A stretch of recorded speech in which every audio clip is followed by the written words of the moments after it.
여러분 안녕하십니까. 신문을 푸는 방송 아침의 매일경제입니다. 저는 이상훈이고요. 먼저 오늘 아침 조간신문들에 실린 일면 기사부터 전해드리겠습니다. 매일경제 일면 톱 기사입니다. 항공산업을 다루고 있습니다. 코로나19 여파, 항공산업 직격탄을 맞았다는 얘기 참 많이 나왔습니다. 그런데요, 뭔가 달라지는 모습이 좀 잡힌다는 겁니다. 항공산업 바닥을 친 건가? 탑승객이 늘어나는 모습이 조금 보이고 있답니다. 물론 정상적인 상황, 과거와 비교하면 아직은 이른바 어림없는 수준이지만 그래도 뭔가 변화의 모습이 있다는 겁니다. 내용 보면요. 미국 공항 하루 이용자가 지난달 8만 명 수준이었는데 이달에는 34만 명으로 빠르게 느는 모습이었다. 물론 다시 한번 강조드리지만요. 정상적인 경우와 비교하면 아직은요, 아주 미미한 수준이지만 그래도 뭔가 고개를 드는 모습이라는 거죠. 우리나라 국내선 탑승객 3월보다 2배 늘었고요. 국제선도 이제 재개되는 모습이 하나씩, 둘씩 나타나고 있다는 겁니다. 이런 모습이군요. 알겠습니다. 자, 다음은 한국일보 보겠습니다. 초등 저학년 등교 개학 전날 국내 첫 어린이 괴질 의심 사례가 나타났습니다. 지금 미국, 유럽 등에서 어린이 괴질 얘기 한참 전부터 좀 나왔는데 우리나라도 의심 증상이 나타난 겁니다. 서울에서 2건이 접수됐고요. 그러나 코로나 검사에서 일단 음성입니다. 그래서 좀 더 알아봐야 됩니다. 코로나 합병증일 수도 있다는 추정이 있고요. 미국과 영국 등 13개 국가에서 어린이 괴질이 이미 발생한 상황입니다. 이번엔 조선일보입니다. 카카오 김범수, 현대차 부자보다 돈이 많다. 이렇게 되어 있습니다. 여기서 말한 돈은요, 시가총액, 주식 가치를 의미합니다. 여기 보시면 부의 지형이 변화가 생기고 있다. 이렇게 분석이 돼 있고요. 기존의 제조업에서 지금은 테크, 바이오 산업으로 재편되고 있어서 이 분야의 기업들이 빠르게 올라오고 있다는 내용입니다. 코로나로 변화가 가속화되고 있다는 분석도 있고요. 시가총액 상위 10개 기업을 보시면요. 5달 사이 현대차, 포스코 빠지고 카카오, 삼성, SDI가 진입을 했다. 10년 전과 비교를 했는데요. 많은 변화가 있군요. 여기 표 보시면요. 주로 보면은 테크 기업, 이른바 첨단 기술, 그리고 바이오 기업들이 집중적으로 상위에 배치되어 있습니다. 10년 전과는 상당히 다른 모습입니다. 자, 마지막으로 동아일보 보겠습니다. 이재용 삼성 합병 검찰 조사 의혹 강력 부인했다. 밤새 조사했습니다. 17시간 조사를 마치고 새벽에 귀가를 했거든요. 삼성바이오 회계 등 관련 3년 만에 출석해서 조사를 받았습니다. 자, 이런 얘기를 했다고 알려져요. 보고를 받거나 지시한 사실은 없다. 일단 강력히 부인하고 있는 상황입니다. 자, 지금까지 일면기사 짚어봤고요. 오늘도 네 분 패널 자리하셨습니다. 한 분씩 소개해드리겠습니다. 먼저 정우갑 MBN 논설실장 자리하셨고요. 그 옆에는요, 최양호 현대경제연구원 고문 나오셨습니다. 그리고 변환봉 변호사 자리하셨고요. 마지막으로 오창석 시사평론가도 나오셨습니다. 안녕하세요. 반갑습니다.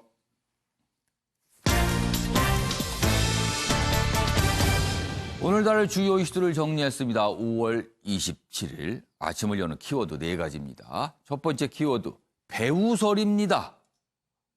이용수 할머니의 기자회견과 관련해서 여권 내에서 배우가 있다, 수상하다, 이런 취지의 주장들이 의혹 제기라고 할 수 있을까요? 이런 얘기까지 나오고 있습니다.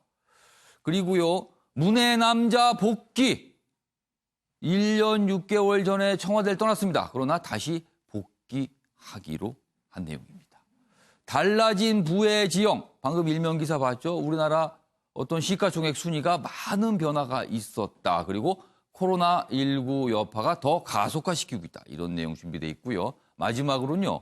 마스크 정치입니다. 미국 얘기입니다. 마스크를 쓴 사람과 쓰지 않은 사람. 정치적 의사표현으로 해석이 되고 있답니다. 방역 아닙니까? 이게 왜 정치적 의사표현이 되는지 모르겠는데 미국에서 벌어지고 있는 상황입니다. 자, 그럼 아침의 매일경제 본격적으로 출발해 보겠습니다. 첫 번째 이슈는요, 윤미향 당선인과 관련된 내용, 오늘도 많은 신문들에서 다루고 있는데요. 첫 번째 기사 보겠습니다. 윤석열 검찰총장 정의연 신속 수사하라 이런 지시를 했습니다. 수사의 속도를 내겠다는 거죠. 그리고 윤미향 3달 중순이면 불체포 특권. 이달 30일부터 국회의원 신분으로 바뀌게 되죠. 당선인이 아닙니다. 그리고 국회 회기가 열리게 되면 그때부터 국회의원은 불체포 특권을 갖게 된다. 이런 내용을 다루고 있습니다. 여기 보시면 검찰이 정의연 회계 쉼터 수사 본격화하고 있다. 윤석열 총장 이용수 할머니 회견 다음 날 지시를 했습니다. 검찰이 의혹 밝혀달라 이런 호소에 영향을 받은 듯하다 분석이 돼 있고요. 소모적인 논쟁을 차단하고 정치 일정 고려 안 한다. 검찰의 분위기를 전하고 있습니다. 그리고요. 윤 당선자 30일 의원 신문이 됩니다. 자, 그렇다면 단순히 그냥 당선일 때와 국회의원이 될 때 아무래도 뭔가 검찰로서는 고려할 부분이 있다. 이렇게 되는 거예요. 국회 회기 일러도 4달 11일 이후에 시작이 되는데 그럼 그 이유는 어떻게 되는 것인가? 뭐 여러 개 또 궁금증도 있습니다. 정의연 회계 담당자 참고인 첫 소환 조사를 했다는 내용도 실려 있습니다. 다음 기사 하나 더 보겠습니다. 그럼 많은 분들이 지금 궁금해 하십니다. 윤미향 당선인 지금 어디에 있는 건가? 그리고 지금 무엇을 하는 건가? 여러 가지 일들이 진행되고 있는데 지금 입장 표명은 왜 안 하는 건가? 이런 질문들 나오고 있습니다. 침묵하는 윤미향, 검찰 수사 대비 개인 계좌 장부 점검 중이다. 이렇게 알려지고 있다는 겁니다. 민주당 당사자 소명, 어모 기류의 변화. 그러니까 당사자 소명을 강조하는 분위기가 나타났어요. 그래서 기존에 약간 엄호하는 듯한 기류에서 변화가 있는 거 아니냐. 언론들 이렇게 분석을 하고 있습니다. 자, 그럼 관련 영상부터 확인해 보겠습니다. 이런 상황에 이르게 된 데서 심심한 사과를 드리게 되고요. 사퇴 요구에 대해서는 고려하지 않고 있고요. 자, 뭐 짧게 봤습니다. 과거 한 얘기죠. 그리고 그 이후에 지금 뭐가 나오는 게 아직은 없어요. 어떤 입장 표명도 없고요. 변호보 변호사. 먼저 이달 30일이면 국회의원이 됩니다. 윤미향 당선인. 그리고 아마도 여야 혈수에 따라서 좀 달라지겠지만 6월 초면은 국회 회기가 시작이 되죠. 이제 국회가 열리는 겁니다. 자, 두 가지 기점. 어떤 변화가 생기는 걸까요?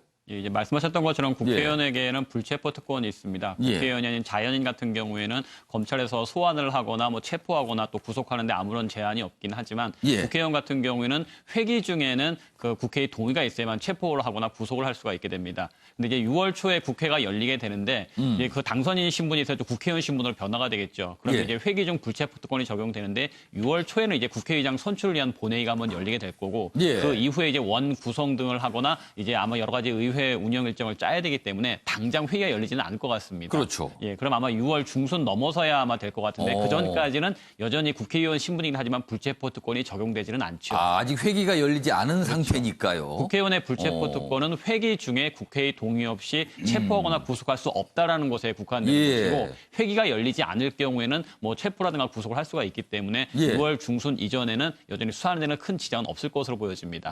다만 이제 그 회기 전에 윤미향 당선자에 대해서 뭐 신병에 대한 문제가 발생했다고 하더라도 국회에서 이 검찰이나 법원의 체포 구속은 잘못된 것이니까 국회 과반수 동의로 이 윤미향 당선인을 풀어달라고 요구하게 되면 또 풀어줘야 된다는 문제는 생깁니다. 그러니까 이제 어쨌든 국회의원이 됐기 때문에 불체포 특권에 있어서 상당한 여러 가지 신분상에서 좀 특권을 가질 수는 있게 됐죠. 그러니까 국회의원이 된다. 그리고 조금 시간이 지나서 회기가 열린다. 이건 윤미향 당선인 입장에서는 어떤 법적 다툼에서 유리한 상황일 수 있다는 거네요. 그러면요. 그럴 수는 있겠지만 이제 그 특권 뒤에 숨게 된다면 더 큰 여론의 역풍을 맞을 수밖에 없겠죠. 만약에 또 그런다면 여론을 또 의식하지 않을 수 없다. 만약에 이제 검찰에서 6월 중순 이전에 어떤 신병에 대한 결정을 하고 법원에서도 그러한 결정을 인정을 하게 될 경우에는 국회에서 섣불리 뭐 국회의원 과반수 동의로 윤미향 당선인을 뭐 풀어달라고 요구하는 건 사실상 여론에 엄청난 역풍을 맞게 됩니다. 그러니까 회기 전이라도 만약에 어떤 사법적 조치가 있을 때 국회에서 예를 들면 뭐 구속이 되고 했을 때 국회에서 풀어달라고 요청할 수 있지만 할 수 있지만 상당한 그런 그런 여론을 또 감수하지 않을 감안해야 것 같습니다. 된다는 말씀이시네요.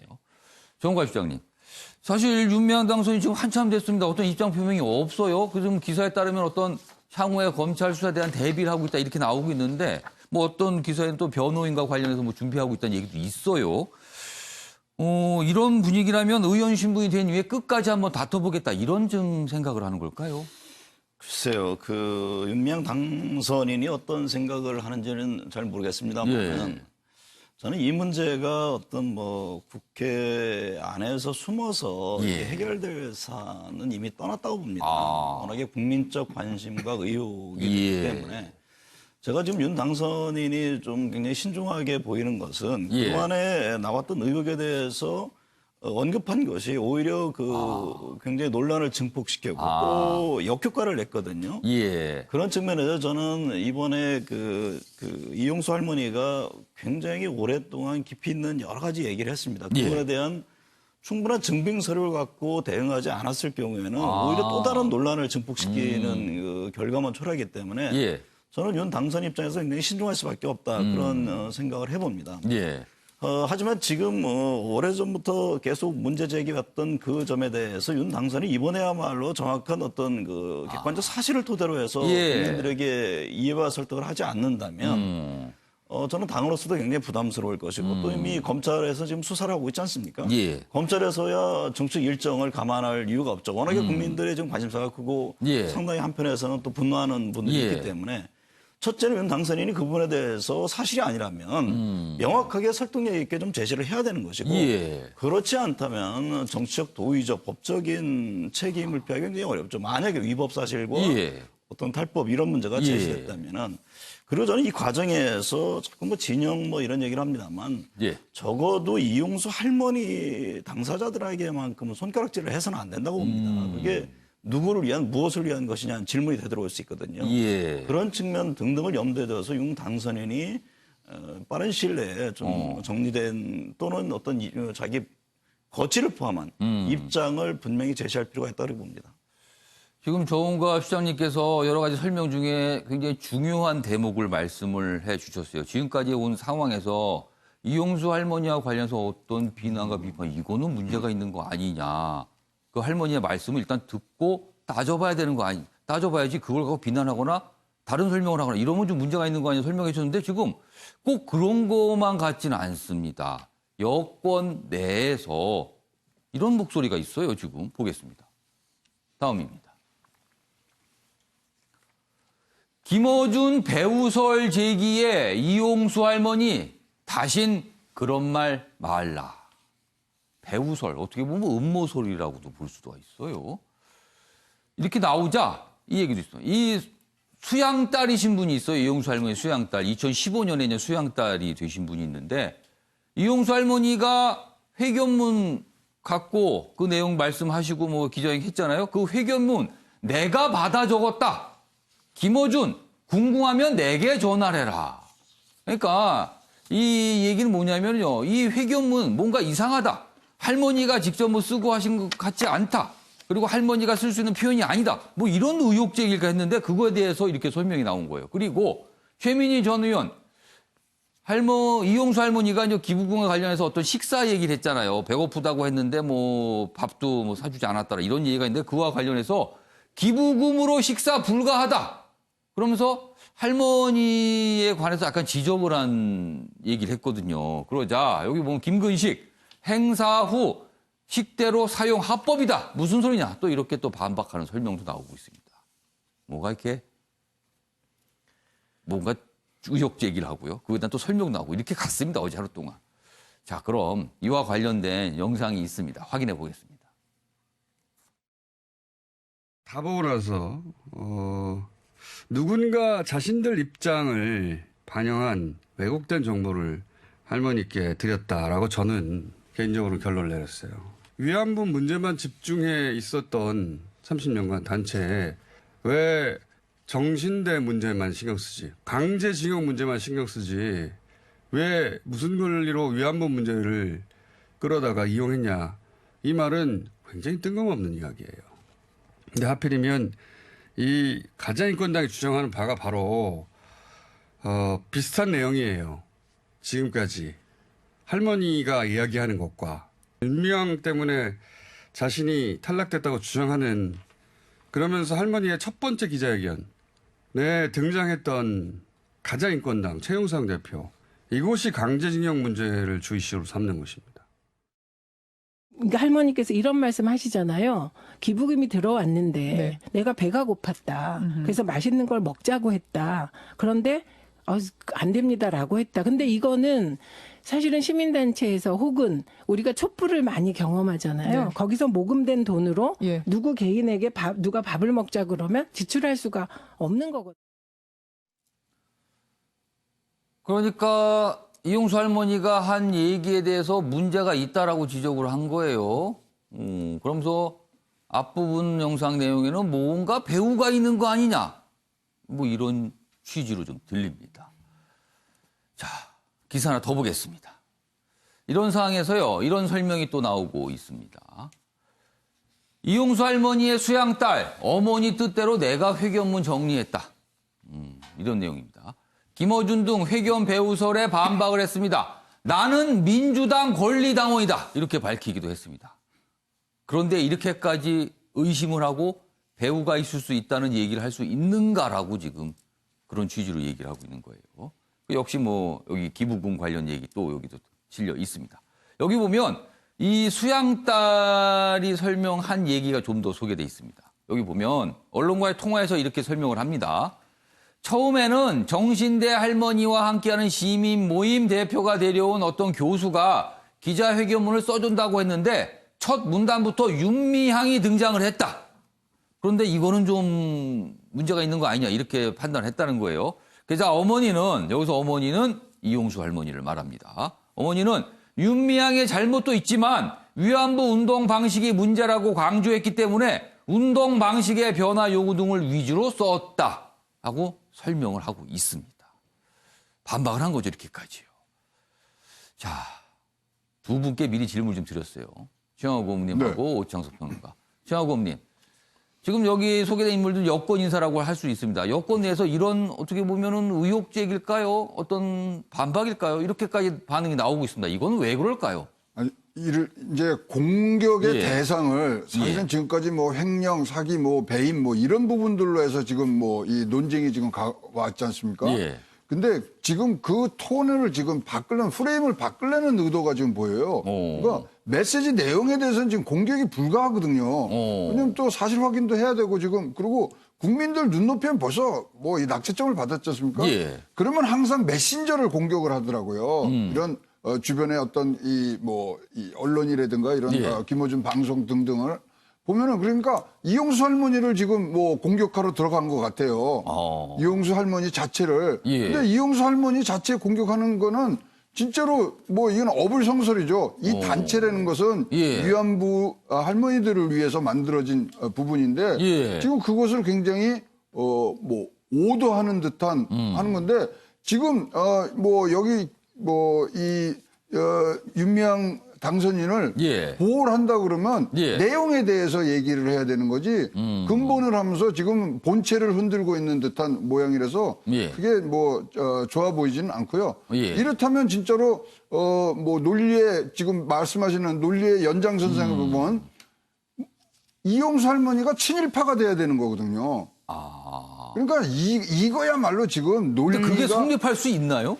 아니, 그러니까 이 모든 게 예. 잘못된 게 지금 할머니 쪽으로 가는 거 아닙니까? 그러면 지금 이 모든 것에 대해서 지금 뭐 예. 옹호하고 반박하고 뭐 이러는 부분들이 예. 친일파의 세력이고 뭐 토착외구라고 그러고 예. 뭐 심지어는 뭐 지금 할머니까지도 그런 뭐 표현을 지금 뭐 당하는 부분이 돼버렸으니까 예. 진짜로 이거는 사실 규명이 예. 돼야 된 후에 그 다음에 나와야 될 일들이 할머니한테 화살이 가는 거. 이거는 저 뭐 국민들로서도 참을 수가 없는 얘기입니다. 그러면은 기본적으로 이런 얘기가 나오는 깔린 인식은 윤미향 당선인은 아무 문제가 없고 이용수 할머니가 문제가 있다 이렇게 보는 거예요? 그렇죠. 내용에는 그거 아니겠습니까? 그러니까 누가 써준 거 읽은 거고, 예. 그 써준 거를, 그러니까 그걸 그대로 표현을 못하니까 누군가 옆에서 써준 거를 그럼 대리로 읽었다. 예. 뭐 등등이 나오는데, 그 정도 행간은 저희들도 읽을 수 있지 않습니까? 이용수 할머니 가만히 놔두세요. 안타깝게도요. 오늘 아침에 위안부 할머니 중에 한 분이 또 돌아가셨어요. 그렇습니다. 이제 17분밖에 안 남으셨는데 이 산 증인들을 중심으로 해서 우리가 앞으로의 교훈들을 봐야 돼야지 이렇게 지금 뭐 개인적인 그런 의혹들까지 나오는 이러한 상황이 할머니들에겐 절대로 좋지 않고 우리 역사에도 좋지 않다고 생각을 합니다. 자, 오창석 평론가는 어떤 이유가 있었을까라고 생각되세요? 네, 일단 저는 뭐 시민당과 책임이라고 이제 글을 써놨는데요. 예. 일단 더불어 시민당이 사실 출범부터 지금 이제 해체되긴 했지만은 더불어민주당 입장에서는 급조된 정당이라는 것을 인정하지 않을 수 없을 겁니다. 분명히 급조된 정당이고요. 11번부터 그 뒷번호는 민주당에서 충분한 검증위원회를 거쳤고 당원들이 이 비례대표 출마했었던 사람들의 연설이라든지 양력이라든지 충분히 확인했습니다. 근데 1번부터 10번까지는 더불어민주당 당원이라든지 검증위에서 충분한 시간을 드릴 수 없었습니다. 그렇기 때문에 이 더불어시민당이 최초에 만들어질 때부터 검증이 부실할 수밖에 없었던 리스크를 안고 태어났고 지금 나왔었던 이 가자평화인권당 대표 최용상 대표 사실 이 더불어시민당 비례 순번을 받을 뻔했었습니다. 최종적으로 받지 못했는데 지금 이 부분에 있어서 최용상 대표와 이용수 할머니를 구분하는 부분이 있어서 가장 큰 차이점 같은 경우는 정신대냐 이제 위안부냐 사실 이제 1990년대 초반까지만 하더라도 혼용해서 썼다라고 많은 언론들이 인정을 했습니다. 처음에 뭐 정신대라는 표현도 많이 나왔어요. 네, 그래서 사실은 이제 정대협이라는 단어도 역시 전신대라는 표현이 들어가긴 한데 그 당시 이제 혼용해서 썼기 때문에 이제 이름을 바꾸는 과정에서 지금의 정의원으로 자리를 잡게 됐었습니다. 이 부분에 있어서 일단은 헷갈렸던 부분 그리고 최용상 대표가 빠졌던 부분에 있어서 많은 사람들이 혹시나 이 최용상 대표가 뒤에서 괜히 더 긁고 있는 것이 아니냐 이렇게 조심스럽게 의심하고 있는 상황인 것 같아요. 아마 그러한 의심이 시작이 되어서 이제 배후설까지 나오게 됐는데 저는 어떠한 상황이 되었든 어쨌든 할머니를 공격해서는 안 된다고 생각합니다. 이 부분에 대해서 배후가 되었던 어떤 표현을 썼든 뒤에 누군가가 있다. 할머니가 써준 것이 아니다라고 얘기하는 것. 그러니까 이 할머니의 인생 자체를 부정하고 할머니가 선택이나 판단 능력이 부족하다는 식의 이런 뉘앙스는 저는 명백히 말실수라고 인정해야 된다고 봅니다. 어느 정도 적절한 사과까지 해야 된다고 저는 생각을 하고 이 부분에 있어서는 이용수 할머니가 단순히 위안부 피해자가 아니라 그 이용수 할머니가 살아왔었던 여성 인권 운동가로서의 삶도 부정하는 멘트거든요. 이런 부분에 있어서 단순히 고령자라고 해서 또는 할머니가 피해자였다고 해서 이런 선택도 못한다라는 사람으로 취급해버린 이런 상황. 이건 분명히 잘못된 것이고 일단 책임의 소재. 지금 민주당의 사람들과 시민당을 이끌었던 사람들 좀 다르긴 합니다. 민주당에서 뿜어져 나왔었던 사람들이긴 하지만 어쨌든 시민당에서도 분명히 책임을 져야 되는데 그 시민당을 구성했던 사람들 지금 현재 당을 떠나는 사람들도 많아요. 그렇기 때문에 그 책임 소재에 대해서 조금 더 자유롭고 싶어하는 것이 아닌가라는 생각도 조심스럽게 들 정도로 선긋게 하는 것이 아닌가. 일단 다시 돌아와서 분명히 말씀드리지만 이 배후라는 얘기를 했던 것 자체는 분명히 잘못된 말이고 이용수 할머니가 어떠한 의도를 가졌던 간에 이용수 할머니가 가졌던 불만을 먼저 이해하려는 그 모습을 보이는 것이 당연한 것이고 지금 이용수 할머니가 이런 기자회견을 가졌다고 해서 일본 극우가 그 할머니의 발언을 몇 가지만 뽑아서 이제 자기 입맛대로 지금 바꾸고 있는 것도 있거든요. 항상 그런 일 있을 때마다 그렇게 활용을 하는 게 사실 일본의 그런 세력들이었거든요. 네, 맞습니다. 그런 상황도 굉장히 마음이 아프고 일단 저도 윤미향 당선이 이 부분에 있어서 해명할 수 있는 부분에 대해서는 빨리 해명하고 지금 최민희 전 의원 나와서 지금 기부금을 그렇게 쓰면 안 된다라고 얘기했는데 저는 왜 이렇게 자잘한 것까지 다 반응을 하면서 할머니가 마치 잘못 알고 있었다. 결국은 지금 기부금 그렇게 쓰면 안 된다라는 것이 법적으로 불가하다는 거 아닙니까? 할머니가 지금 법을 알지 못한다라고 얘기하는 것이 그렇게 대응하는 것이 과연 우리 사회에 어떤 도움이 있죠? 그렇기 때문에 이런 부분에 있어서는 물론 충분히 조사가 끝난 다음에 다 얘기를 해도 됩니다. 그리고 조사까지 기다려보자라고 얘기를 해도 되는데 할머니 말 한마디 한마디에 이렇게 민감하게 반응해서 할머니에게 뭔가 대항하는 듯한 뉘앙스. 이것이 과연 우리 사회에서 무엇을 남길 수 있을까? 국민들이 이걸 바라봤을 때 어떤 감정을 가질 수 있을까? 한번 따져봐야 된다고 봅니다. 사실 이런 문제 터질 때마다 항상 강조하는 게 있지 않습니까? 피해자 중심주의라고요. 피해자의 관점에서 가장 약자인 피해자가 보는 시각에서 일을 보고 처리하자. 피해자 중심주의 굉장히 강조됐던 거 아닙니까? 이번에는 그게 어디로 갔는가? 이런 질문들 나오고 있습니다. 자, 이런 상황에서 민주당 시간이 갈수록 고민이 깊어지는 모습 포착이 되고 있습니다. 기사 보겠습니다.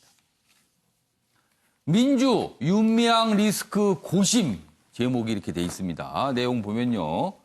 30일이면 국회가 개원됩니다. 역시 불체포 특권 얘기가 여기 다 담겨 있고, 자, 몇몇 이제 민주당 내부 인사들이 이제 지적을 하는 목소리를 소개하고 있어요. 남인순, 윤, 의혹 직접 소명해야 한다. 왜 침묵하는가? 이렇게 좀 얘기하고 있고요. 강창일, 시끄럽게 한 것 사과해야 된다. 적극적으로 나서라. 이런 요구들이 지금 있습니다. 자, 그럼 여기서요. 관련 영상 확인해 보겠습니다. 사실관계는 놔두고서라도 그 사실관계는 검찰 수사에 맡기겠다 이렇게 하면서도 네. 지금 이제 정치인 아니겠습니까? 이제 네. 내일 뭐 이틀만 지나면 국회의원인데 예. 여기에서 이제 그 근본적인 문제 할머니가 지적한 근본적인 문제에 대해서 나름대로 해명할 것은 해명해야 돼요.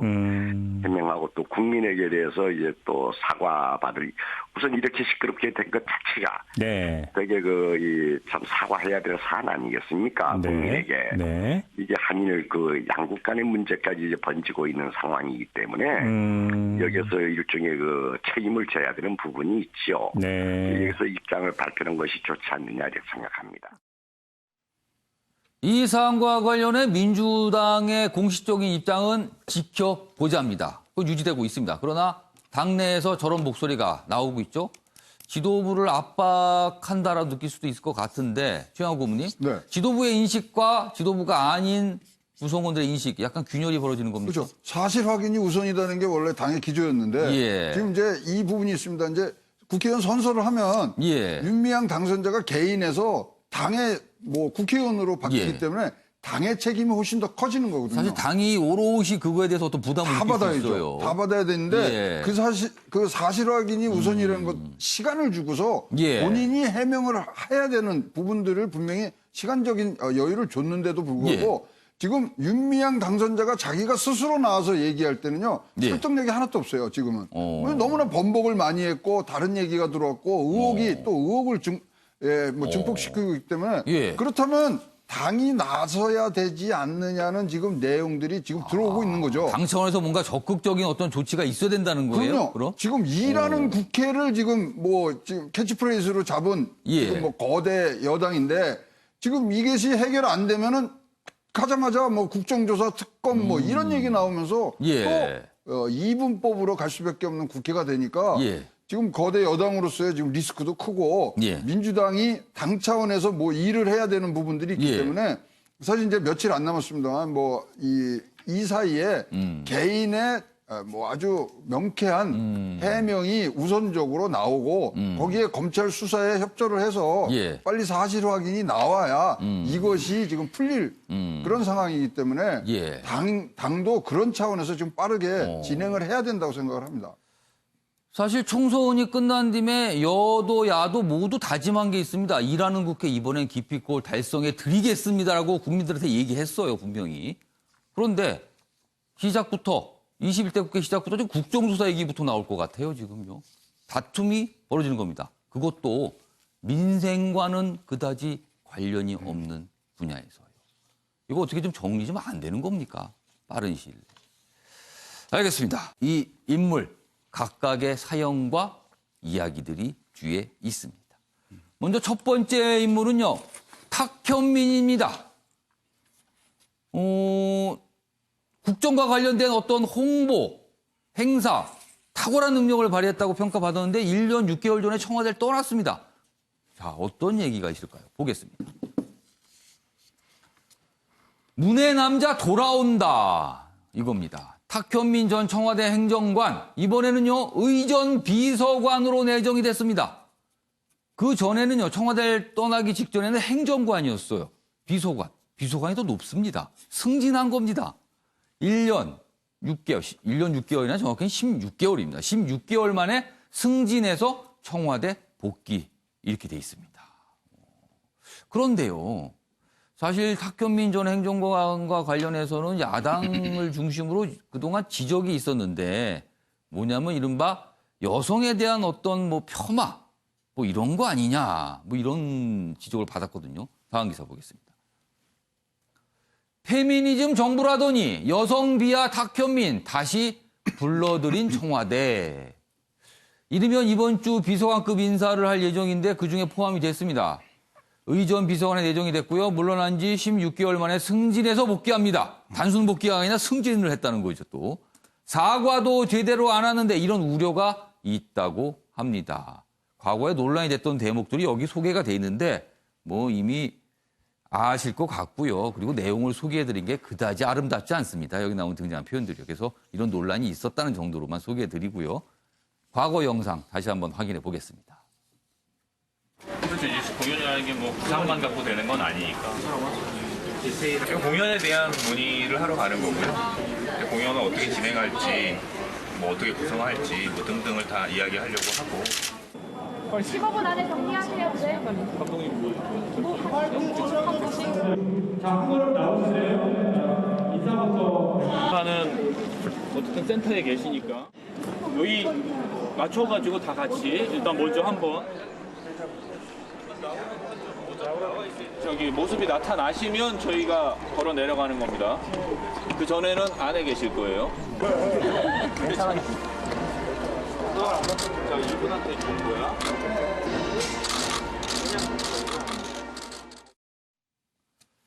탁현민이란 인물을 언론에서 바라보는 시각을 한마디로 정리하면 그겁니다. 의정과 어떤 행사 기획에 탁월한 능력을 갖고 있다. 그러나 과거의 행적에는 조금 논란이 있다.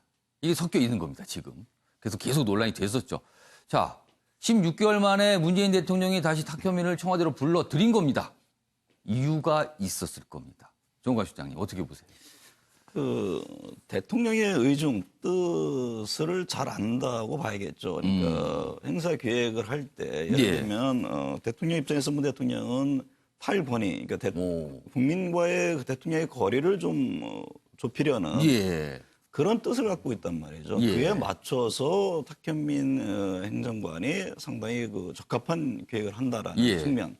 그것이 아니면은 뭐 특정한 이유로 다시 온다는 거는 굉장히 어려운 거죠.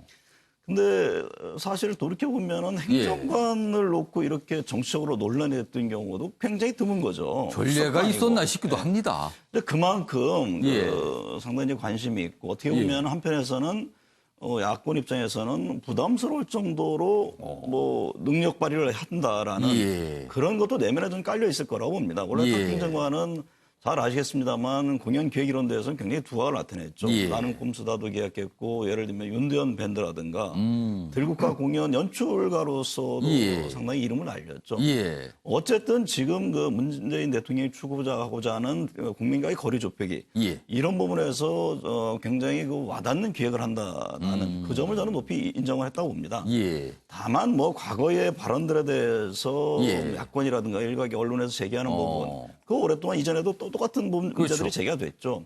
그 점에 대해서는 만약에 기회가 된다면은 뭐 이미 여러 차례 입장을 내놨습니다만 대통령이 부담을 주지 않기 위해서 유감이라든가 사과 형태로 해서 매듭을 짓고 새롭게 출발하는 것이 저는 대통령에게 부담을 주지 않는 그런 행보라고 저는 봅니다. 문심, 탁심 이런 이유다. 그리고 과거에 논란했던 부분에서는 뭔가 좀 진지하게 매듭을 좀 졌으면 좋겠다라는 이런 사실은 뭐 쇼라는 표현을 합니다만 한편에서 상당히 신선하다. 뭐 지난번에 기업인과의 호프 미팅이라든가 뭐 5.18 행사라든가 어떤 그 업무 보고에도 잔잔한 음악과 여러 가지 새로운 것들을 많이 보여줬거든요. 그러니까 그런 점 등에 대해서 대통령이 나름대로 인정을 하지 않고서는 다시 온다는 건 굉장히 어려운 상황인 거죠. 자, 변원봉 변호사는 뭐라고 쓰신 겁니까? 설명 좀 해주세요. 둘 중에 하나가 계속될 수밖에 없겠죠. 쇼가 계속되든지 소통이 계속되든지. 어쨌든 정우가 실장님이 말씀하셨던 것처럼 뭐 기획에 대한 능력에 있어서는 인정이 되고 있기 때문에 그것이 소통이라는 이름으로 포장이 될지 아니면 쇼라는 이름으로 포장이 될지는 아마 또 앞으로 지켜보면 알지 않을까 싶습니다. 다만 이제 저는 탁현민 행정관을 그 의전 비서관으로 한 것은 조금 문제가 있지 않나 싶은 생각이 드는데요. 그러니까 이제 과거에 최근에도 문재인 대통령이 유럽 정상회의에서 몇 가지 의전 실수가 발생을 했었고 그때 때마다 나오던 얘기가 의전 비서관의 외교 관료들이 들어가지 않다 보니 문제가 되는 거 아니냐라는 지적이 있었습니다. 과거에는 통상 의전 비서관을 그렇죠. 외교관 출신들이 했죠. 노무현 전 대통령 시절에는 비외교 관료들이 의전 비서관을 담당했었고 박근혜, 이명박 전 대통령 때는 그 외교관들이 담당을 했었죠. 문재인 대통령도 초반에는 외교관이 하다가 이제 비외교관이 하다가 자꾸 이제 참사가 벌어지니까 다시 이제 최근에 이제 외교관 출신으로 바꿨다가 이번에 또 이제 비외교관으로 가게 된 거거든요. 그러니까 탁현만 비서관이 정말 기획에서 능력이 탁월하다면 차라리 홍보 기획이라든가 행사 기획 그런 쪽으로 보내는 게 낫지. 의전 비서관으로 가게 될 경우에는 국제 무대에서 이 또 한 번 의전 실수나 외교 참사라는 게 발생하지 않을까 우려가 있기 때문에 정말 쓰고 싶다라면 차라리 그쪽으로 가는 게 낫지 않겠느냐. 사과 그런 문제는 둘째 치고라도 의전 비서관은 앞으로 이제 의전이라든가 외교 관련에 있어서 조금 문제가 발생할 수 있지 않을까라는 우려가 좀 있습니다. 왜 하필 의전 비서관 자료수가 이 부분에 대해서 좀 지적을 해주셨네요. 최영호. 네. 지금 이렇게 정권의 틀이 잡혀 있을 때는 사실 그 비서관, 내정자가 꼭 필요한 의전은 없어요. 제가 보기엔 그런데만은 그렇지만 역사에 남을 지상 최대 이벤트 2개가 아직 기획이 돼야 됩니다. 뭡니까? 그게? 김정은 방한, 시진핑 방한. 방한? 예, 이 문제에 대해서는 탁현민 내정자만큼 탁월하게 할 수 있는 사람이 없다고 판단하신 것 같아요. 그러면 문재인 대통령이 그거를 염두에 뒀다? 저는 100% 그렇게 봅니다. 왜냐하면 그 정도의 이 방안을 하는 지상 최대의 이벤트를 어떤 식으로든지 소화낼 사람은 지금 능력으로 봐서는 탁현민 내정자밖에 없다고 판단을 한 인사라고 보여지고요. 그러니까 의전과 행사 모든 걸 총괄할 수 있는 자리에 그래서 앉힌 거다. 네. 그렇기 때문에 해외 나가는 것보다 국내에서 지금 앞으로 임기 말까지에 이뤄질 2가지 큰 행사에 중점을 두고 그 기획의 적임자라고 생각을 분명했고요. 그렇다면 지금까지 논란이 많은 그런 행적이 있었습니다만은 탁현민 내정자도 다시 돌아왔다면 자기 능력으로 이 부분들은 잠식을 시켜야 된다고 생각합니다. 오창석 평론가. 네, 저도 비슷하게 생각을 하는데요. 물론 탁현민 내정자에 대해서 과거에 썼던 책 속의 문구들 이렇게 문제가 되고 있긴 한데요. 그게 또 논란의 시작이 됐었죠. 그래서 사실 지금까지도 반대하는 사람들이 분명히 있을 겁니다. 그러나 이 부분에 있어서 일단 본인이 충분히 사과를 했고 일단 범법의 영역에 들어가지는 않지만 국민의 감정을 건드렸던 이런 부분에 있어서는 계속해서 반성을 하고 있을 겁니다. 그렇기 때문에 그 문구 때문에 어떠한 일도 맡기지 말아야 한다라는 것은 사실 어떻게 보면 교화의 의미가 있는 곳이 교도소인데 그런 측면에 있어서도 한 번에 이런 실수 때문에 아무것도 못하게 한다는 것도 너무 심한 것이 아닌가. 시간이 좀 지나고 유감표명, 사과표명도 했는데 이 말씀이시네요. 그런 부분에 좀 참작이 될 거라 생각하고요. 저도 그 의견에 동의하는 것이 지금 선거가 끝나고 나서 정부가 했었던 여러 가지 사업 중에 가장 큰 일 중에 하나가 동해 북부선 다시 시작했던 겁니다. 그렇습니다. 이 동해 북부선 시작하면 몇 코스만 지나면 금강산을 기차로 갈 수가 있고요. 그리고 지금 어제 나왔던 것이 통일부가 북한과의 관계 개선, 접촉했을 때 이 접촉했던 사람들의 이 내용을 완화하겠다라고 했거든요. 이게 무슨 말이냐면은 북한 주민들과 만나는 사람들을 더 넓힐 수 있다는 겁니다. 바로 대북관계 사업과 연결될 수 있는 부분이고요. 그리고 저는 국회는 민주당이 장악을 했으니 민주당이 할 수 있는 법안 발의가 잘 이루어질 것이고 이제는 청와대의 시간이 남았는데 청와대 시간에서 할 수 있는 것이 역시나 북한과의 관계 개선 첫 번째, 두 번째는 이 코로나19 사태를 거치면서 문재인 대통령이 WHO라든지 또는 또 다른 해외 정상들로부터 주목을 많이 받고 있습니다. 대통령의 시간이 많이 등장할 수밖에 없는 상황이에요, 올해는. 그런 부분에 있어서도 북한이라든지 중국 또는 다른 나라에 있어서도 대통령의 행보, 대통령의 모습이 굉장히 중요해졌습니다. 그런 부분에 있어서 탁현민 내정자만큼 괜찮은 사람이 없을 것이다. 단순히 의전만 잘하는 것이 아니라 기본적으로 대통령의 의중을 잘 이끌 수 있어야 됩니다. 그러면 대통령을 잘 알고 있는 탁현민 내정자가 굉장히 탁월한 업무 수행 능력을 발휘할 것이라고 생각합니다. 그러니까 이번 인사가 문재인 대통령의 또 다른 계획이 그 뒤에는 분명히 있을 것이다. 이렇게 좀 전망해 준 건데 오창석 변호사께 한 가지 추가 질문 드릴게요. 사실은 문재인 대통령 그리고 지금 현 정부는 2030 여성들의 지지를 많이 받고 있다. 이게 통상적인 설명이에요. 그런데 탁현민 행정관 사실은 그렇게 되면 약간의 부담을 줄 수도 있다. 이런 분석도 있거든요. 이건 어떻게 보세요? 사실 첫 번째 내정됐을 때부터도 그런 부분이 많이 불거졌었습니다.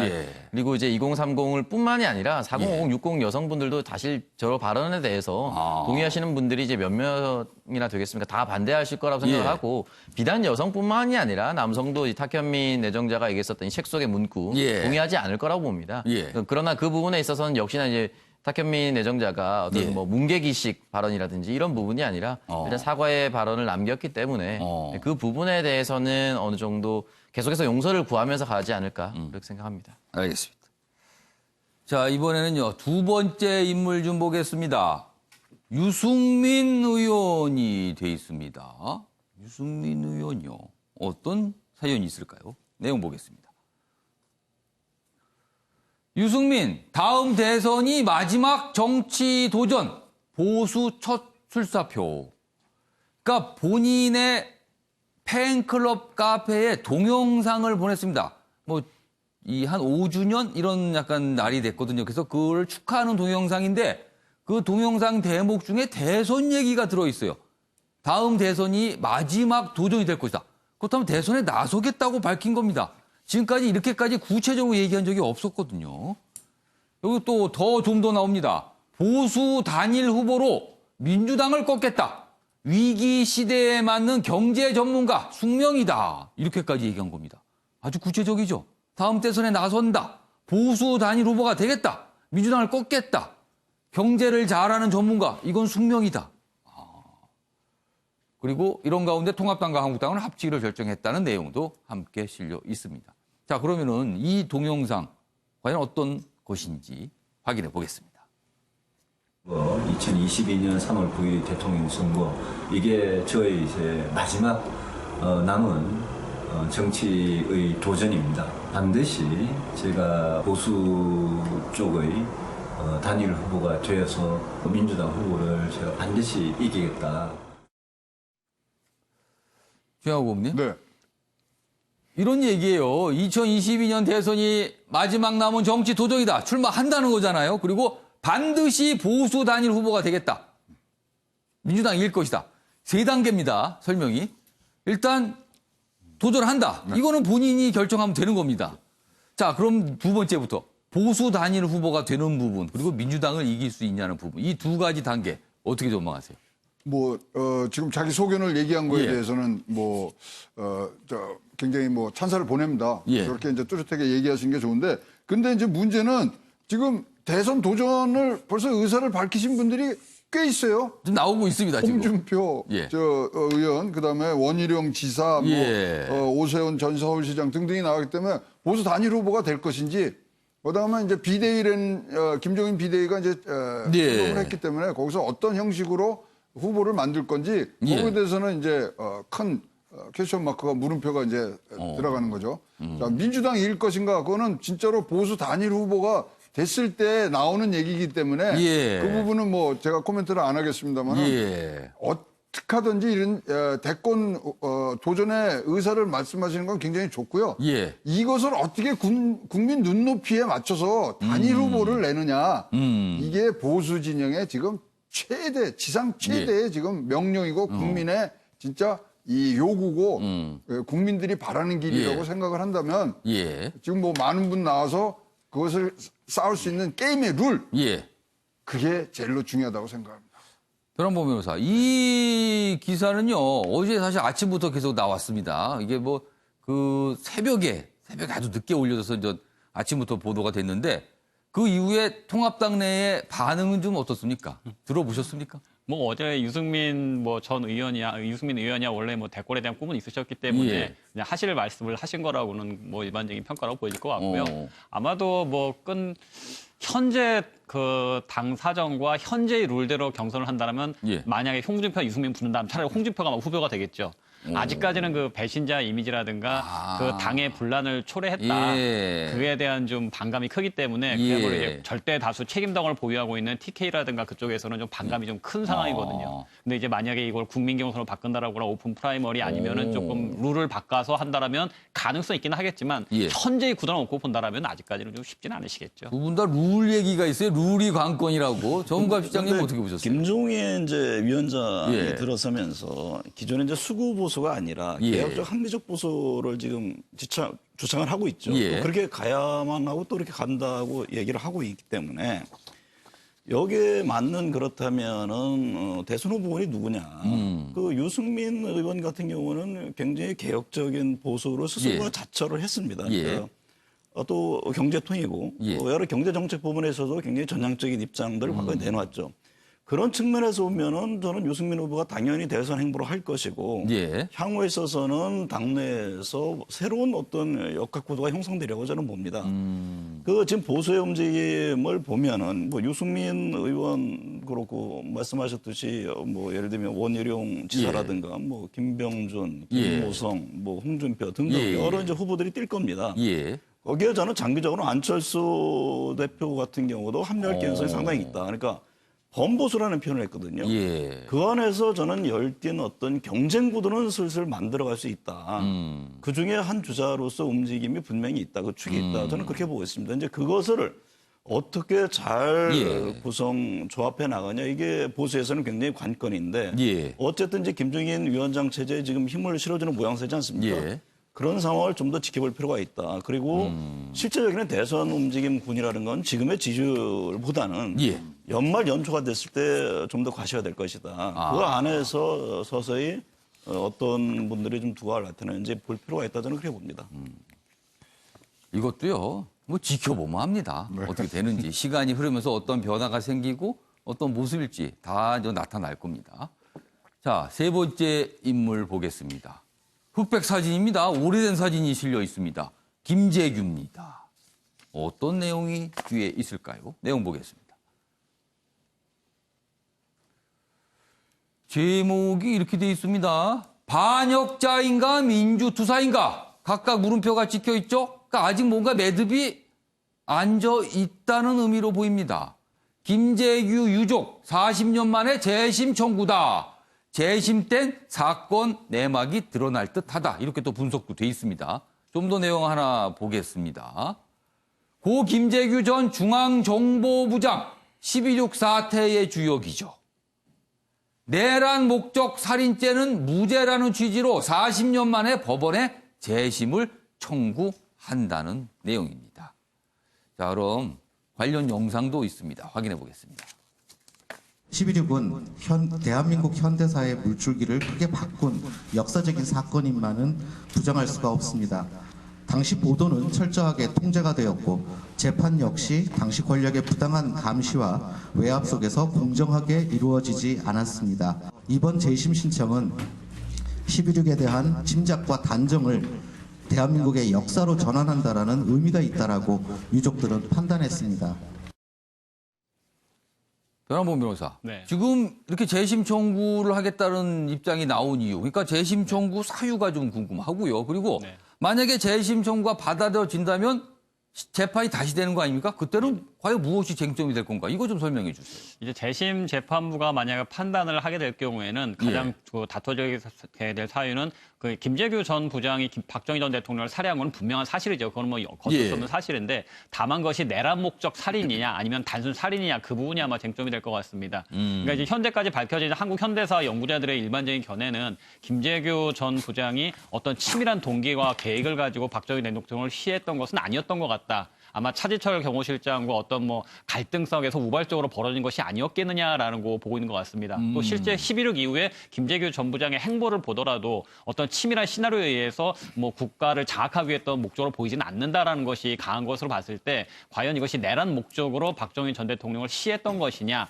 그것은 아니었던 것 같다. 오히려 군 검찰에서 전두환 전 보안사령관이 당시 보안사령관이 수사를 하면서 강압적으로 좀 짜맞힌 게 아니었겠느냐. 고문으로 인해서 내가 내란 목적으로 살인한 것이 아니냐라는 식으로 사건을 짜맞췄던 것 같다. 그래서 재판과 수사가 상당히 졸속적으로 이뤘기 때문에 살인죄는 맞지만 내란 목적 살인은 아니었다라는 점만 다투고 싶어 할 것 같습니다. 그러면은 상당히 이제 수사도 급격히 이루어졌고 재판 자체도 상당히 단기간 내 졸속적으로 진행된 적은 공개 안 된 부분도 때문에. 많아요. 그렇죠. 아마도 그 내란 목적 혐의에 있어서는 재심 재판부가 달리 판단할 여지도 좀 있다고 생각을 하고 그렇다고 하더라도 재심 재판부가 뭐 김재규가 이것은 뭐 혁명이기 때문에 무죄다 그러지는 않을 거고요. 내란 목적 살인죄는 무죄지만 여전히 살인죄는 유죄다라는 판단으로 가지 않을까 아마 그 점으로. 그러니까 혐의의 어떤 한 부분에 대한 이의 제기라고 볼 수 있겠네요. 그러면은 변호사로서 이번 재심 신청 받아들일 가능성 있다고 보세요? 아니면 좀 어렵다고 보세요? 좀 여지는 있어서 예. 아마 제 객관적으로 본다라면 재심이 개시돼서 내란 목적 살인 아니고 단순 살인으로 갈 상황이 높지 않을까 생각합니다. 저는. 그 유족들 입장에서는 어느 정도의 일부분에 대한 뭐 명예회복이라고도 할 수도 있겠네요. 있겠죠. 그런 부분은요. 이게 또 40년 만에 재판이 다시 진행될 수도 있다. 지금 이런 취지로 설명이 좀 돼 있습니다. 자, 이번에는요, 사회 분야 기사로 좀 가겠는데요. 이 영상 보신 분들 아마 많이 있으실 것 같습니다. 그리고 좀 논란이 좀 되고 있어요. 기사 보겠습니다. 사진도 실려 있고요. 제목은 이렇게 돼 있습니다. 딸을 때린 초등생, 스쿨존에서 SUV로 덮친 엄마. 위에 사진 보세요. 이 차량입니다. 이렇게 뭔가 자전거를 쫓고 있는 모습이죠. 이렇게 됐는데 자전거하고 추돌이 됐고요. 쓰러지고 자전거 위로 지나갑니다. 이거 보면 이 사진만으로도 위험천만하게 보이죠, 지금요. 그런데 딸을 때린 초등생을 차량으로 쫓아갔다는 거예요. 그러면서 뭔가 사고가 난 겁니다. 지금 이게 고의성 여부가 긴 논란인데 내용이 이렇습니다.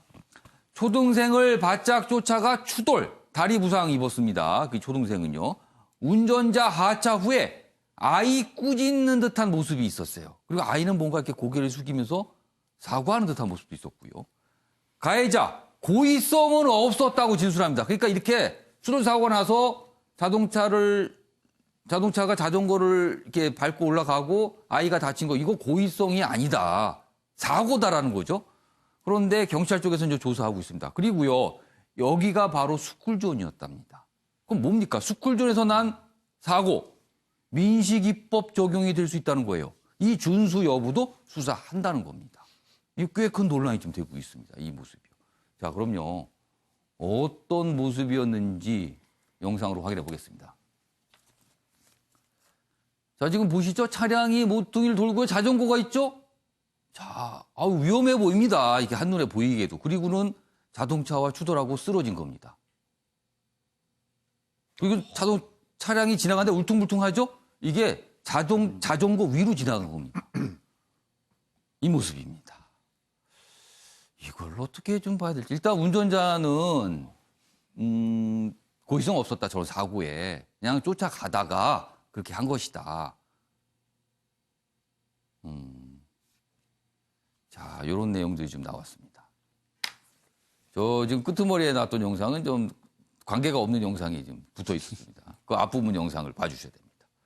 자, 변호부 변호사. 네. 지금 보셨잖아요. 네. 어떤 장면을 보셨어요. 이게 변호사로서 보시기에 어떤 지점들이 문제가 될 것 같습니까? 일단은 차량이라는 위험한 흉기를 휴대해서 상해했기 때문에 특수 상해에도 선불입할 수가 있을 것 같고요. 그리고 거기다 민식법 당연히 적용이 될 수 있을 것 같고 예. 본인은 이제 가해자는 고의성이 없었다라고 얘기하는데 예. 남의 생각을 알 수는 없거든요. 고의성의 판단은 결국 객관적인 사실로만 판단을 하게 됩니다. 그럼 고의성이 없었는데 자전거를 밟고 저는 사실 영상을 끔찍해서 오늘 처음 봤었던 거거든요. 근데 아마 그냥 슬쩍 자전거를 치고 바로 섰겠지 싶었는데 자전거를 그냥 밟고 지나갈 정도라면 예. 이거는 고의성이 없었다고 볼 수가 없겠죠. 그 정도 상황에서라면 일단 의심이 된다라고. 예, 그렇죠, 보시는 그렇죠. 거네요. 예, 그러니까 객관적으로 봤을 때 이런 예. 상황이라면 과연 고의성이 없었다라고 일반인들이 평가할 수 있을 것이냐. 예. 아마 동영상을 보는 누구도 단순히 나는 아이를 훈계할 목적으로 아이를 세우기 위해서 내가 그 아이에게 충돌을 했던 것이지 예. 아이가 다칠 수 있다는 생각은 조금도 하지 않았다라는 평가를 할 수 있는 일반인이 과연 얼마나 될지 예. 생각이 들거든요. 그러면은 고의성이 없었다라는 진술의 신빙성이 상당히 떨어질 수밖에 없겠죠. 그럼 특수상해 민식이법 두 가지만 예. 하더라도 상당히 중한 처벌을 피할 수는 없을 것 같은데요. 여기 기사 내용 좀 보겠습니다. 여기 끝에 좀 있습니다. 여기 좀 잡아주세요. 이 부분입니다. 가해 운전자는요, 고의성이 없다고 진술한 것으로 알렸다. 경찰은 운전자를 상대로 정확한 사고 경위를 조사하는 동시에 가해 차량이 제한 속도 준수 등 민식이법을 지켰는지도 살펴보고 있다는 겁니다. 아니 사실관계를 예. 봐야겠지만은 모르겠습니다. 어떤 원한이 있는지 모르겠습니다만 애를 향해서 저렇게 차량으로 돌진한다는 그러니까 게 이 상식적으로 운전자의 딸을 이 학생이 때렸다. 근데 사과다라고 갔다. 뭐 이런 이유가 지금 나오고 설령 있어요. 그렇다고 해서 예. 차량으로다가 아이의 자전거를 민다. 그거는 저는 상식적으로 잘 납득은 안 됩니다. 예. 이게 어떤 그 상황이고 어떤 상태인지 예. 모르겠습니다만, 그러니까 저 문제는 예. 너무 감성적으로 할 게 아니라 예. 이런 경찰 수사를 좀 냉정히 할 필요가 있어 보이고 여론도 마찬가지고 예. 그게 과연 이해가 됩니까? 그 예. 어린 아이를 향해서 돌진해. 지금은 뭐 크게 다치지 않았습니다만 예. 자칫 잘못하면 목숨까지 잃을 그런 상황일 텐데. 이게 이제 상황에 따라서는 크게 부상을 입거나 다른 일이 있을 수도 있고 그러면요. 그걸 그렇기 배제할 수 때문에 없었던 저는 그 상황으로 같은 보여요. 전제를 두고 본다는 예. 건 상당히 좀 위험하다고 보고 예. 다만 하나 지적하고 싶은 거는 이제 과거에 우리나라 같은 경우는 이제 우회전에 대해서 이게 교통법상에 예. 잘 인식을 못하는데 빨간불이면은 우회전도 안 되는 거거든 사실은. 근데 대부분 차량들이 예. 가고 있죠. 방금 보니까 저도 우회전 차량 같은데 예. 그 교통법의 미비점을 외국에 있던 분들이 많이 오래전부터 지적했던 상황들이 있습니다. 그러니까 그런 것들도 좀 차제 한번 같이 볼 필요가 있지 않나. 예. 저는 그런 생각을 해봅니다. 오창석 평론가 일단 굉장히 논란이 되고 있어요 지금.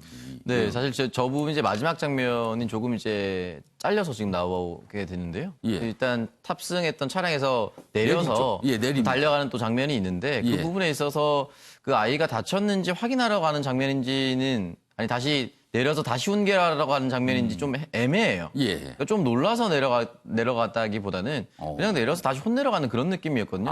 일단 주변 목격자들이 얘기했던 게 브레이크 예. 등에 들어오지 않았다. 그리고 119 신고도 본인이 직접 하지 않았다. 이렇게 얘기를 했어요. 사실 이 정도로 아이가 이렇게 되면 다쳤는지 좀 확인해 봐야 될 상황 같아요. 네. 그리고 일단 브레이크를 잡지 않았다는 것은 화면으로도 충분히 확인할 수 있는 게 자전거 이제 2바퀴 있는데 올라갔다 2번 합니다. 한 번만 부딪힌다 할 때 보통 어떤 대부분의 운전자들은 어떤 부딪힘의 느낌만 있어도 바로 브레이크를 잡거든요. 근데 2번 올라갔다 내렸다는 것 자체가 애초에 브레이크를 밟을 의지가 없었던 것이 아닌가라는 생각이 조심스럽게 들 수밖에 없는 상황이고 예. 그리고 그 어떠한 상황이라도 저렇게 이제 어쨌든 쳤잖아요. 사실 진짜 사망할 뻔했던 저는 상황이라고 저는 생각을 하는데 이 부분에 있어서는 어쨌든 법적인 부분에 있어 국민 여론이 안 좋아서 처벌받아야 된다라고 예. 하기에는 너무 많은 정황들이 남아 있었고 예. 지금도 저 초등학생 자전거를 탔던 초등학생의 예. 누나라고 했던 사람이 예. 너무 분노해서 자신의 SNS에 공개를 하면서 이게 삽시간에 퍼진 거거든요. 이런 부분에 있어서 여러 가지 정황을 봤을 때 고의성이 없었다라고 하기에는 너무나도 많은 정황들이 남아 있다 그런 생각이 좀 듭니다. 네. 일단 이제 기사에는 가해자는 고의성이 없었다라고 뭐 얘기했다고 소개가 돼 있습니다만 경찰이 지금 조사하고 있습니다. 이거에 대해서. 이런 일이 있었습니다. 이런 일이. 자, 이번에는요. 나라밖 소식인데요.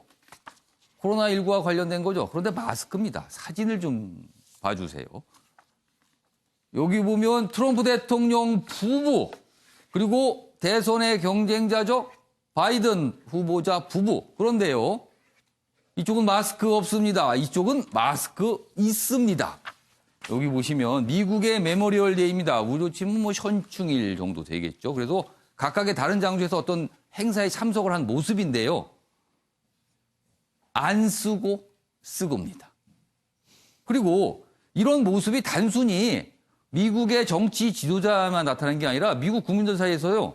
마스크를 쓰는 사람과 쓰지 않는 사람이 어떤 정치적 의사표현 이게 다르게 해석이 된답니다. 그래서 트럼프 대통령의 지지자들 경우 많은 경우 마스크를 안 쓰고 다닙니다. 우리는 마스크를 쓰지 않을 자유가 있다. 우리는 괜찮다. 반면에 민주당 지지자들 상당수는 마스크를 꼼꼼히 씁니다. 그리고 다른 사람한테 쓰라고 요구도 하고 있습니다. 정치적 행위가 된 거예요. 마스크 착용 여부가요. 관련 영상 준비했습니다. 확인해 보겠습니다. 자, 두 장면이 동시에 나오고 있죠. 지금 이 메모리얼 데이 행사에 참석을 하는 모습인데 부부가 나와서 이렇게 보시면 돼요. 마스크가 두드러지게 다르게 보입니다. 한쪽은 착용, 한쪽은 착용하죠. 저기 바이든 후보 같은 경우는 처음부터 끝까지 착용하죠. 그리고 차 탈 때도 착용합니다. 반면에 트럼프 대통령 전혀 착용하지 않고 있습니다. 이 모습이었어요. 최영호 고문님. 네. 미국이 마스크로 갈라지는 겁니까? 갈라지죠. 갈라지고 있고요. 어. 근데 이제 바이든 후보는 예. 사실 오바마 때 부통령 할 때요. 그때도 지금 이런 뭐 예. 전염병이 돈 적이 한 2번 있습니다. 예. 그때마다 TF 팀장이었습니다. 오. 그래서 이제 이거에 대한 마스크에 대한 중요성이라든가 이렇게 많이 알고 있는데 이 부분에 대해서 지금 10주간 바깥으로 안 나오고 온라인으로만 지금 선거 운동을 하다가 첫 번째 나오는 굉장히 상징적인 그런 첫 번째 행보에서 예. 썼다는 것은 자기는 국민의 안전이 더 우선이다. 하지만 지금 트럼프 대통령은 지금 경제 재개하는데 굉장히 지금 노력들을 하고 있지 않습니까? 예. 그런 부분들의 지금 차이점을 극명히 나타나는 그럼 이제 정략적인 그리고 정무적인 그런 모습들인데요. 예. 현재 나오는 얘기는 예. 벌써 이제 트럼프 측의 사람들은 바이든이 쓴 그 마스크 예. 메이드 인 차이나다. 이렇게 지금 호도를 하고 있어요. 벌써. 중국산이다 저거. 중국에서밖에 올 데가 없거든요, 지금. 그럼 더 정치적으로 해석하는 거네요, 지금. 그다음에 이제 중국에 대한 지금 중국 때리기를 하고 있지 않습니까? 거기다가 조 바이든에 대해서 지금 같이 묶어서 공략하는 대선 전략을 쓰고 있는 게 트럼프 캠프거든요. 그렇기 때문에 이제 저 부분들은 지금 앵커가 지적하신 대로 계속 이 정치적인 색깔을 나타내는 그러한 상징물로 갈 수밖에 없다. 이렇게 보여집니다. 알겠습니다. 아침에 매일경제는 유튜브로도 생중계되고 있습니다. 그리고 유튜브는요, 옆에 의견을 올리실 수 있습니다. 댓글로 의견 반영이 가능하죠. 그리고요, 벌써 아침에 매일경제 1시간 정도 진행이 됐습니다. 많은 분들 댓글 올려주셨는데요. 오늘 다룬 내용과 관련해서 몇 가지 글들을 소개해드리겠습니다. 먼저 첫 번째 댓글은 이런 글이군요. 불체포 특권 잘못됐다. 다시 만들어라. 윤미향 당선인과 관련돼서 불체포 특권에 이의제기를 하는 목소리를 좀 올려주셨고요. 그리고 시간을 두고 진실이 무엇인지 확인해야 한다. 뭐가 급하다고 사퇴부터 하나? 지금은 사퇴가 급한 게 아니라 진실을 파악하는 게 중요하다. 이런 또 의견도 올려주셨어요. 그리고 탁현민 전 행정관과 관련해서 이런 글도 있습니다. 능력 있으면 쓰는 거지. 뭐가 문제? 이렇게 또 의견을 주신 분도 있고요. 반면에 국제의전 볼만하겠다. 또 이렇게 약간 좀 비판적인 시각이 좀 담기신 의견이 아닌가 합니다. 이렇게 여러 가지 의견들 주셨는데요. 의견 올려주신 시청자 여러분께 다시 한번 감사 말씀 드리겠습니다. 자, 다음 주제는요. 경제 분야 기사로 좀 가보겠습니다. 미국 닮아가는 한국, 시총 1위부터 9위까지 테크 바이오 기업입니다.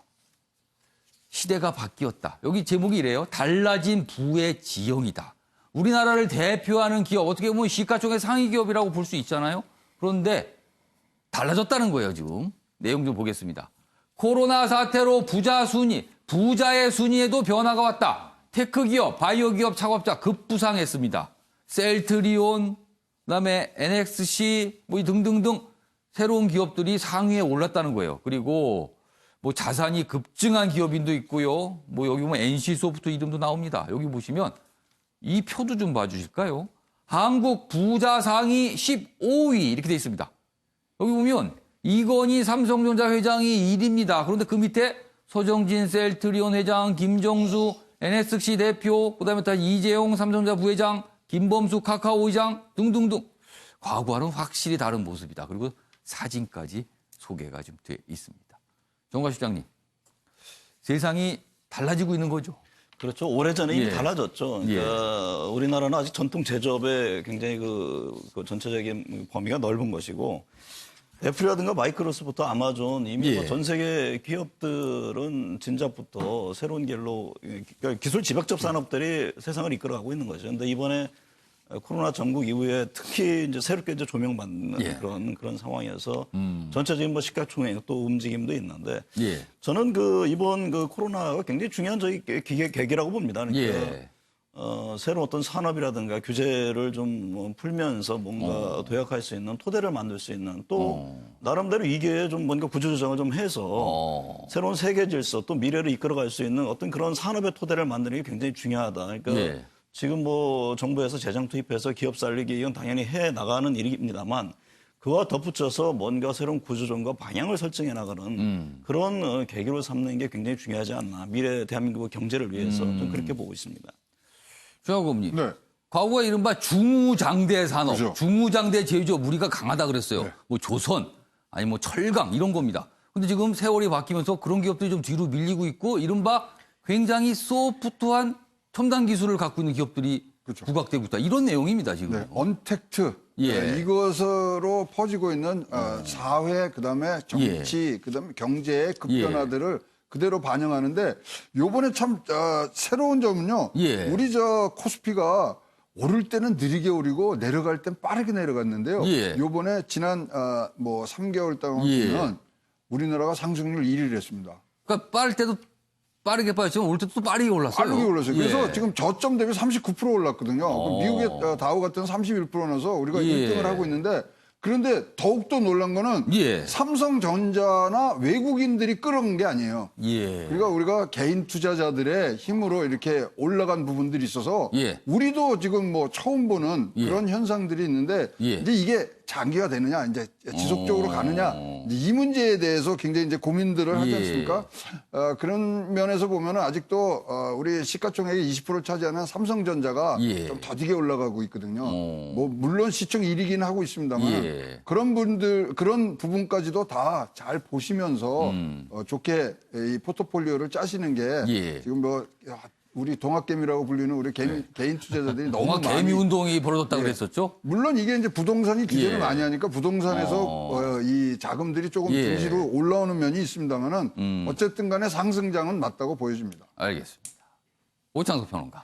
네, 저기 이제 살펴보면요. 재밌는 게 이제 테크 바이오라고 이제 산업으로 분류를 했는데 이건희 회장을 제외하고 이제 몇몇 기업을 제외하고 창업주입니다. 다행히 상속자가 아닌 창업주가 이제 시총의 10위 안에 많이 등장했다는 것 자체가 굉장히 긍정적인 요소라고 처음에는 생각합니다. 그러니까 벤처로 시작한 기업인들이기에요. 그런 것이 굉장히 긍정적이고 또 중요한 것은 이 창업주들의 나이가 비슷합니다. 나이가 비슷하다는 것은 창업을 시작할 때의 나이 그 시대 상황도 비슷했다. 결국 김대중 대통령이 시작했었던 이 벤처 창업 신화. 그 당시 정부가 지원했었던 거. 90년대. 그렇죠. 딱 그때 시작했던 사람들이거든요. 전부. 그렇기 때문에 지금 문재인 정부에서도 이런 창업 다시 신화를 이끌기 위해서는 지금 정부에서 많은 토양을 가꿔줘야 되는데 투자하되 많은 간섭을 하지 않는 것. 이런 것도 좀 중요한 부분이 있다. 지금 저희 배달의 민족 논란이 있긴 하지만 네이버 지금 잡히진 않았지만 이해진 창업주 라인 배달 시스템을 일본에서 거의 석권하다시피 하고 있어요. 그런 부분에 있어서 왜 해외에 나갔는데 우리나라는 잘 되지 않을까? 이런 부분도 한번 잘 살펴서 무작정 규제를 풀라는 얘기는 아닙니다. 그렇기 때문에 이런 부분에 있어서도 정부가 할 수 있는 일이 무엇인가? 규제 일변도가 과연 옳은 것인가? 이런 부분도 한번 잘 생각해 볼 필요가 있습니다. 이런 기업들 많이 나오는 거 경제에 굉장히 긍정적입니다. 그리고 정부도 좀 바라고 있습니다. 그러나 구체적인 방법은 무엇인가? 아직까지 논의는 되고 있죠, 지금요. 마지막 이슈가 될 것 같습니다. 우리 군과 관련돼 있습니다. 보시죠. 북한 GP, 감시초소 총격 조사한 유엔사, 남북 모두 정전협정 위반이다. 이거 무슨 소릴까요? 북한이 위반한 걸로 우리 군 당국은 얘기했었는데. 그리고요, 북한의 고의성 여부 판단할 수 없다. 우리 군 당국은 이건 우발적이라는 쪽에 무게 뒀잖아요. 그럼 우리 군 당국 입장과 두 가지 측면에서 다른 내용이 나온 겁니다. 그러자 국방부, 대응 사격 적절했다. 유감이다. 이렇게 나왔습니다. 변홍범 변호사. 유엔사에서 입장 발표했는데 이게 사실은 페이스북에다 올렸어요. 이것도 이례적이고 우리 국방부가 유엔사 발표를 반박한 것도 이례적이고. 두 가지 포인트입니다. 북한뿐만 아니라 남한도 정전협정 위반이다. 그리고 이거 고의성 배제할 수 없다는 취지의 또 설명까지 있는 거예요.